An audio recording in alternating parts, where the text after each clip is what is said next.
ৰাম নাৰায়ণ ৰাম। যেনে পৃথিৱীৰ বুকুত বহু জীৱ থাকে, ঠিক তেনেকৈ প্ৰতিটো জীৱৰ ভিতৰত বহু জীৱ বাস কৰে। ৰক্ষিত বা হেজত থকাৰ পৰা এই নিয়ম প্ৰাচীন কালৰ পৰা চলি আহিছে।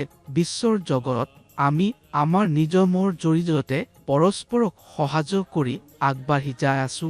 যদি এই সহযোগিতা বিশ্ব প্ৰকৃতিৰ নিয়মৰ জৰিয়তে হ'বলৈ আছে, তেন্তে এনে আৰু সহযোগিতা আছে যি সহযোগিতাৰ দ্বাৰা আমি অন্তৰ্নিহিত বিশাল সুৰৰ সৈতে মিলাৰ সুযোগ লাভ কৰিব পাৰোঁ। আমাক সেই সহযোগিতাৰ মূল বস্তুৰ গোটৰ প্ৰয়োজন, যাক কেন্দ্ৰ কৰি যাৰ সাহাৰে আমি সেই কেন্দ্ৰলৈ পৌঁছাব পাৰোঁ। জীৱনৰ প্ৰত্যেক পলৰ সহযোগিতাৰ মাজৰে খেলা শেখাই আগবাঢ়িছে। খেলৰ বাবে আজি তুমি বিজ্ঞান কোৱা, চিকিৎসা শক্তি কোৱা, হাজাৰো বিভাগত বহু শিক্ষকৰ দ্বাৰা বহু ব্যক্তিজনে শিক্ষা লাভ কৰিছে।